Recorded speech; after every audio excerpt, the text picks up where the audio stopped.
ಕೋತಿ ತಾನು ತಿಂದು ಮೇಕೆ ಮೂತಿಗೆ ಒರೆಸಿದಂತೆ ಬಿಜೆಪಿಗರು ಸಾರಿಗೆ ಇಲಾಖೆಯಲ್ಲಿ ಮಾಡಿದ್ದ 5,900 ಕೋಟಿ ಸಾಲವನ್ನ ಕಾಂಗ್ರೆಸ್ ತೀರಿಸುತ್ತಿದ್ದರೂ ಸುಖಾಸುಮ್ಮನೆ ಖ್ಯಾತಿ ತೆಗೆಯುತ್ತಿದೆ.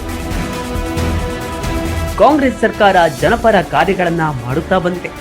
ಮಹಿಳೆಯರಿಗೆ ಶಕ್ತಿ ಯೋಜನೆ ಮೂಲಕ ಉಚಿತ ಬಸ್ ಪ್ರಯಾಣ ಸೌಕರ್ಯ ನೀಡುತ್ತಿದೆ.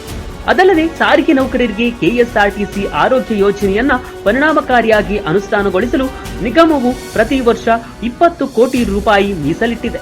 40 ವರ್ಷ ಹಾಗೂ ಮೇಲ್ಪಟ್ಟ ಸುಮಾರು 21,000 ನೌಕರರಿಗೆ ಉಚಿತ ಆರೋಗ್ಯ ತಪಾಸಣೆ ಮೂಲಕ ನಿಗಮವು ಪ್ರತಿ ನೌಕರರ ತಪಾಸಣೆಗೆ 2.55 ಕೋಟಿ ರೂಪಾಯಿ ಭರಿಸುತ್ತಿದೆ.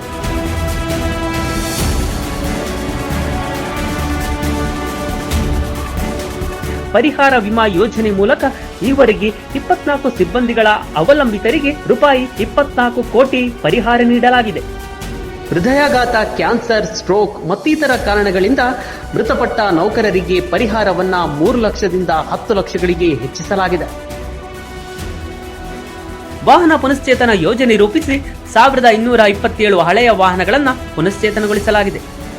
ನಿಗಮದ ಬಸ್ಸುಗಳಲ್ಲಿ ಪ್ರಯಾಣಿಸುವ ಪ್ರಯಾಣಿಕರು ಅಪಘಾತದಿಂದ ಮೃತಪಟ್ಟ ಸಂದರ್ಭದಲ್ಲಿ ಪ್ರಯಾಣಿಕರ ವಾರಸುದಾರರಿಗೆ ಅಪಘಾತ ಪರಿಹಾರವನ್ನು 3 ಲಕ್ಷದಿಂದ 10 ಲಕ್ಷಕ್ಕೆ ಹೆಚ್ಚಿಸಲಾಗಿದೆ.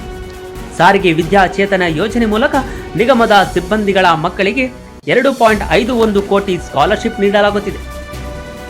ಕೆಎಸ್ಆರ್ಟಿಸಿಯು ಸುರಕ್ಷತೆ ಮತ್ತು ಉತ್ತಮ ಅನುಭವದ ಸಂಚಾರಕ್ಕಾಗಿ ಅಂಬಾರಿ ಉತ್ಸವ, ಅಶ್ವಮೇಧ, ಪಲ್ಲಕ್ಕಿ ಬಸ್ಸುಗಳನ್ನು ರಸ್ತೆಗಿಳಿಸಿದೆ. ಕಳೆದ 1 ವರ್ಷದಲ್ಲಿ ರಾಜ್ಯ ರಸ್ತೆ ಸಾರಿಗೆ ನಿಗಮಗಳಿಗೆ 112 ರಾಷ್ಟ್ರೀಯ ಹಾಗೂ ಅಂತಾರಾಷ್ಟ್ರೀಯ ಪ್ರಶಸ್ತಿಗಳು ದೊರಕಿದೆ. ಅದಲ್ಲದೆ ಕೆಎಸ್ಆರ್ಟಿಸಿಯು ಬಸ್ ಸಾರಿಗೆ ಕ್ಷೇತ್ರದಲ್ಲೇ ದೇಶದಲ್ಲಿ ಬೆಸ್ಟ್ ಸಂಸ್ಥೆಯಾಗಿ ಹೊರಹೊಮ್ಮಿದೆ.